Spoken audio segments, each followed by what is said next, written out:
Yo, what's up mga kadit? Ayan, welcome back dito sa ating mga stove diesel oil na napending.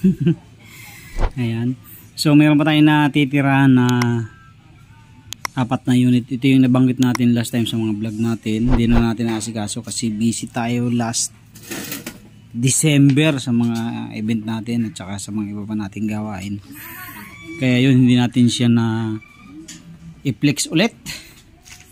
Pero ito, yan, available pa nga po ulit ito.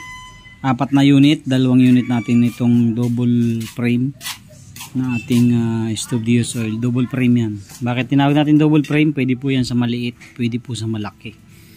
Ayan, kung gusto po natin salangan ng malaking kaldero, tanggalin niya lang po natin to. Ayan, pwede na siya sa malaki. Kung gusto mo naman na maliit, lagay nyo lang to. See, pang maliit na kaldero. So ito, 2 unit pa nga pong available natin. Hindi po siya 3-in-1 plug, direkta siya sa kuryente na 12 volts. Ayan, plug lang natin diretso sa kuryente, pero 12 volts po ang kanyang output. Ayan, input. Tapos ito namang isa, ito yung ating 3-in-1 natin.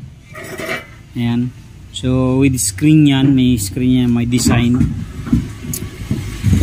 Ang kaibahan naman ito, bakit sinabi siyang 3-in-1, pwede po siya sa battery, pwede sa solar, at pwede sa kuryente. Yun yung pagkakaiba niya. At saka iba po yung design ng kanyang control module. So ito kasi, pag sinabi mong ito, yung plug and play lang sa kuryente, yan, ang controller niya built-in na. Ayan, naka-built-in na siya. Sasaksak nyo lang sa kuryente, tapos isasaksak nyo dito sa ating blower. Yan na yan. Hindi siya pwede sa battery unless i-modify nyo na magkakaroon kayo ng converter, connector para sa battery. Ayan. Ito yung 3-in-1 natin na para sa battery. Pwede sa battery, pwede sa solar. So ito yung pangsaksak natin, no, yung connector natin sa kuryente. Ito. So ikukunik lang natin ipa-plug lang natin sa kuryente, tapos sasaksak natin ito doon sa control module. So magagamit na natin siya. Ayan. Ito yung kaibahan niya dito sa isa. Itong isa built-in na siya. Ayan. Kaya medyo mura po itong unit na to kumpara dito. So ito yan, di kuryente, 12 volts din po yan. Ayan. Ang output niya ay 12 volts. Ayan. Same lang po naman ito, 12 volts din ang output. Ayan. Tapos meron din siyang kasama na connector sa battery. So ito yun, ikaklamp nyo lang siya sa positive negative ng battery, tapos isasaksak nyo dito sa kanyang control module. Ayan, dito. So magagamit nyo na siya na sa battery. Tapos pwede nyo rin itong i-modify, connect nyo naman sa solar, pwede rin. Ayan. So ito yung kaibahan niya dito sa ating double frame. Ayan. Kaya dun sa mga gusto mag-avail niyan, available pa po itong unit na ito. 2 unit nito, tapos 2 unit po nito. So pwede rin po kaming made to order yung mga gusto magpagawa.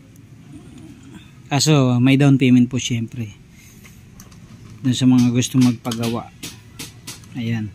So medyo naglaylo na tayo dito kasi naging busy tayo sa shop, and then nagkaroon na rin ng maraming kakompetensya kahit sa ibang platform, kaya medyo naglaylo tayo. So mayroon nga lang tayong natira na 4 na piraso dun sa almost 100 plus na unit natin na na-dispose, na benta.